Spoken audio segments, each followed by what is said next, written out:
V minulej časti sme si spomínali moderné kresťanstvo a trošičku som to zhrnul tak, že som vám tam ukázal páru veľmi extrémistické, by som povedal, alebo ja neviem ako to nazvať, alebo veľmi charizmatické, alebo veľmi emocionálne. No neviem ako to správne nazvať, lebo ja na to nemám ani názov. Proste pre mňa to kresťanstvo určite není.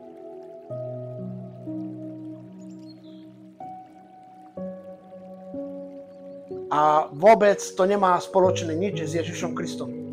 Ale vy viete, každý, kto si to pozrel, si urobil sám názor a veľa ľudí mi písalo a som rád, že sa vám otvárajú oči a vidíte na to iným smerom. Moderné kresťanstvo, to bola prvá kapitola. To bola prvá kapitola, ktorú som začal na svojom YouTube kanáli. Ale účel mojich videí je to, aby ty, každý jeden, kto sa pozeráš, si otvoril oči a videl pravdu. Lebo my žijeme v takom svete dneska, kde je veľa klamstiev, veľa pretváriek a veľa denominácií, doktrín a všelijakých iných náboženstiev. Lebo veľa ľudí si hovorí, že sú kresťania a proste, že nasledujú Ježiša Krista, ale ich skutky o tom vôbec nehovoria. Ale ich skutky robia niečo iné. Ich štýl života, ich rutina, alebo povedzme ich režia denná je úplne na inej báze života. Máme veľa denominácií, doktrín, cirkví, kostolov a všetko má jeden účel. Náboženstvo. Nemá to nič spoločne s nasledovaním Ježiša Krista, ako to robila raná cirkev. Pretože v tej dobe, pred 2000 rokmi, raná cirkev pôsobila totálne inač. Ale zameriam sa dneska iba viacej na moju obľúbenú tému a to je pastori.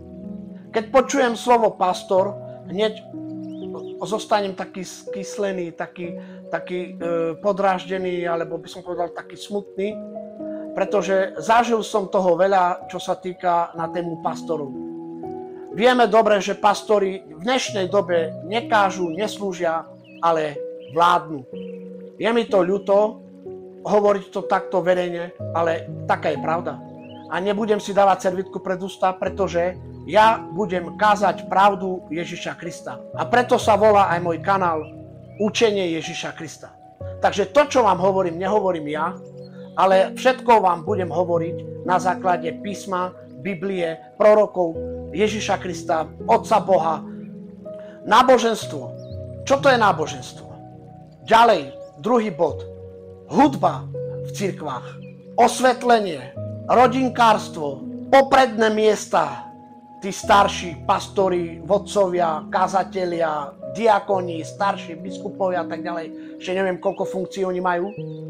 Najviac sa zameriavam teraz iba na pastorov. Hej, kazateľky to budem riešiť niekedy inokedy. Pastorky vôbec neakceptujem. Proste to slovo sa mi vôbec ani nepríči, ani nemôžem ho vysloviť, pretože nikde v Biblii sa neakceptuje, aby bola žena pastorkou, aby viedla zbor, aby proste mala stádo a tak ďalej. Ja čo viem, je to prevrátené všetko.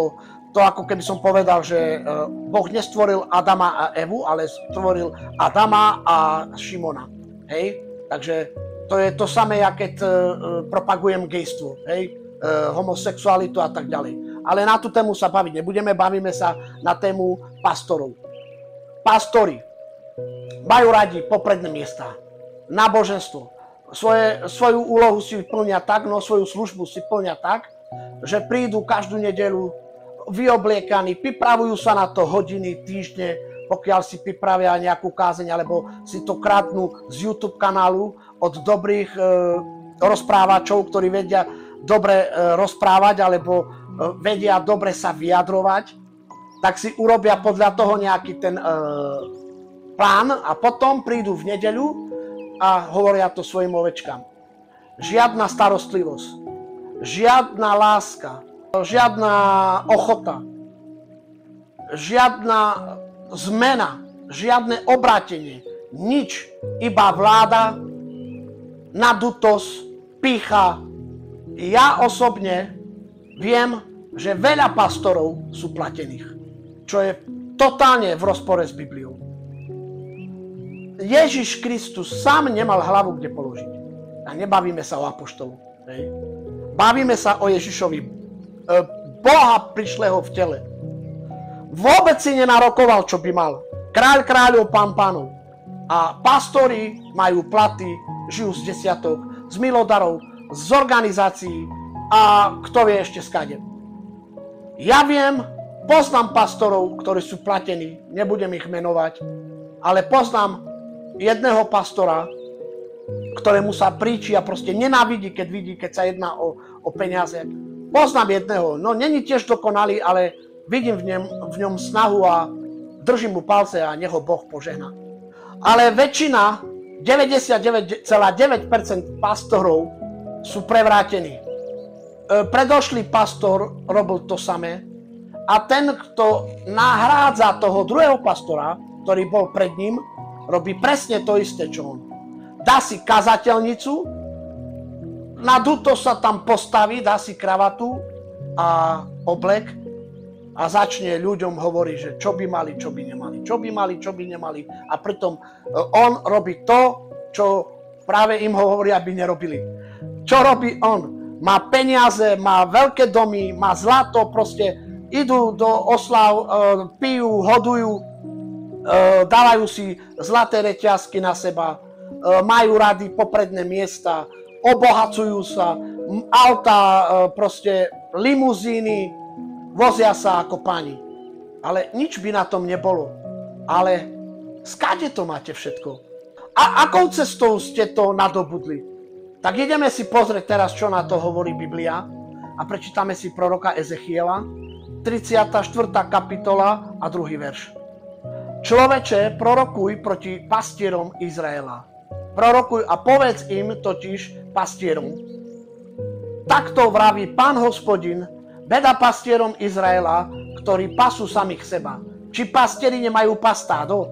Takže teraz si pozrieme proroka Izaiáša, 56. kapitola a prečítam iba 11. verš. Sú to pažravé psi, nevedia sa nasýtiť. Sú to pastieri, nevedia chápať, každý si robí po svojom. Všetci bez výnimky idú za svojim ziskom. Ideme sa pozrieť do Nového zákona, či to píše aj apoštol Pavol, alebo apoštoli, či to je tak aj v Novom zákone. Takže poďme si pozrieť, čo hovorí prvý list Petrov v Novom zákone.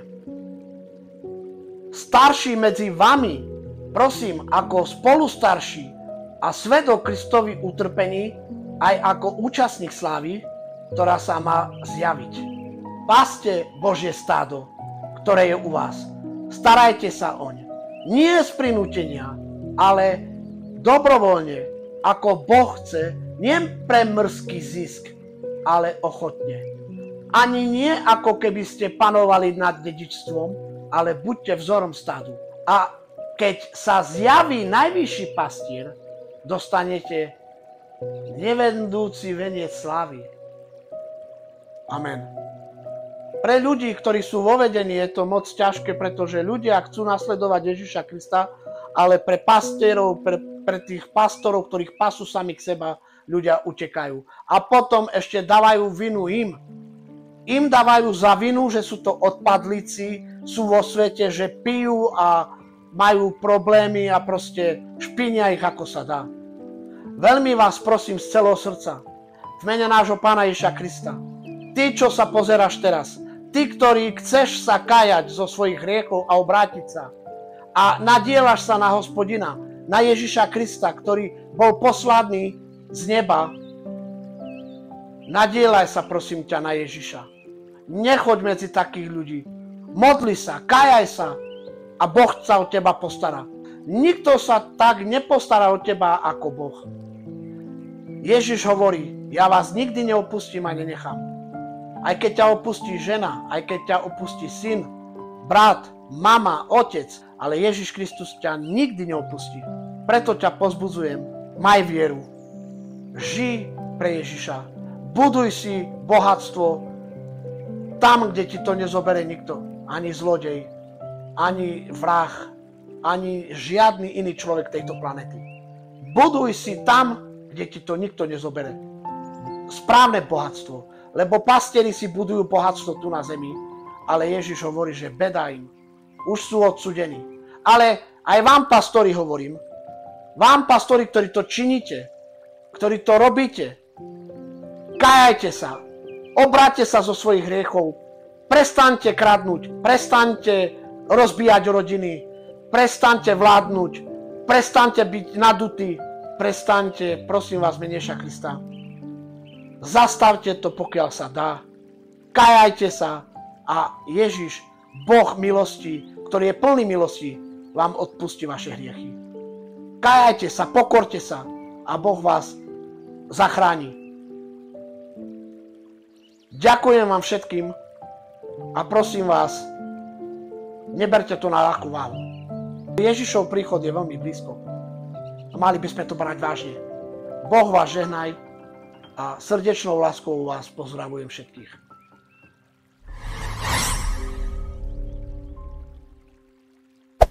Hey there. Subscribe to my channel. And also press this bell icon.